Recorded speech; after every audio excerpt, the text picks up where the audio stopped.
मोर्चाचं आयोजन होतं त्यामुळे सरकारने कुठेतरी बैठकीचं आयोजन केलं. हां, त्यासाठीच केलेलं दिसतंय. आता आमचं सरकारला एकमतानं सांगणं आहे, जो काही निर्णय घ्यायचा तो आज तुम्ही घ्या आणि आम्हाला कळवा. आम्हाला योग्य वाटलं तर आंदोलनाबाबत आम्ही विचार करू, नाहीतर आमचं आंदोलन हे चालू राहील. सरकारचं असं म्हणणं आहे की त्यांची जी आर्थिक बाजू आहे ती कुठेतरी कमकुवत आहे, त्यामुळे त्यांना थोडा वेळ पाहिजे. तुमची काय मागणी आहे? ऑक्टोबर 2024 साली देवेंद्र फडणवीस हे अर्थतज्ज्ञ आहेत. त्यांनी संकल्प कसा वाचावा याच्यावर 20 वर्षापूर्वी एक पुस्तक लिहिलेलं आहे आणि ते पुस्तक वाचून आम्ही संकल्प वाचायला शिकलो. तेव्हा ते काही नवखे नाहीत, जाणकार आहेत आणि महाराष्ट्राच्या कानाकोपऱ्याची माहिती आहे, महाराष्ट्राचं एकूण आर्थिक स्थितीची माहिती आहे. दुसरे अर्थमंत्री अजितदादा पवार हे गेले 11 वर्ष त्यांच्याकडं मधले काही काळ सोडला तर सातत्यानं अर्थ खातं आहे. जेव्हा ही घोषणा ऑक्टोबर 2024 साली देवेंद्र फडणवीसांनी केली, 7/12 कोरा कोरा कोरा, त्यावेळी सरकारमध्ये ते उपमुख्यमंत्री होते, अजितदादा त्या सरकारमध्ये होते आणि या सगळ्यांना सरकारमध्ये असल्यामुळं सरकारची एकूण स्थिती माहिती होती. मग आम्ही 7/12 कोरा करणार असं आश्वासन का दिलं? त्यावेळीच राज्याची स्थिती तुम्हाला माहिती नव्हती काय?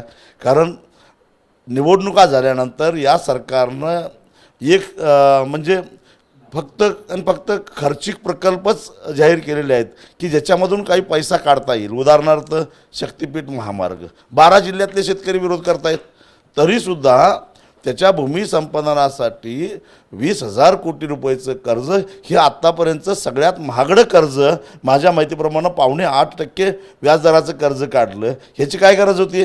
आणि मग तुमच्याकडे पैसे नाही तर ते 20,000 कोटी रुपये जे कर्ज काढलेलं आहे शक्तिपीठ बघू 10 वर्ष पुढे टाकलो.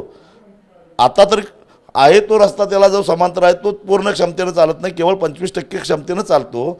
तेव्हा ते 20,000 कोटी रुपये वापरा कर्ज. मला असं म्हणणं की सरकारने वाटेल तर परत कर्ज करावे पण शेतकऱ्यांना कर्जमाफी द्यावी. आहे ते शक्तिपीठाचंच वापरा.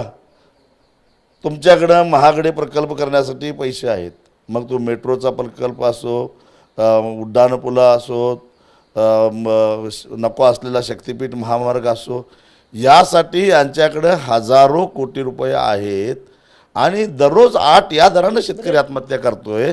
अरे अजून किती त्याचे अंत पाहणार आहात? तुमचं असं म्हणणं आहे की शक्तिपीठासाठी जे कर्ज घेतलं ते शेतकरी कर्जमाफीसाठी वापरावं आणि शक्तिपीठ प्रकल्प थोडा पुढे ढकलावा. काय गरज आहे त्याची? आता ते 20,000 कोटी आहेत ना, त्यात अजून किती कमी पडतात बसू, चर्चेतनं मार्क काढू देतात काहीतरी.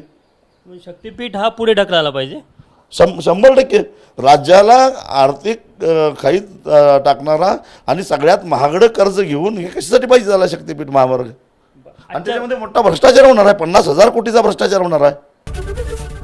एबीपी माझा, उघडा डोळे बघा नीट.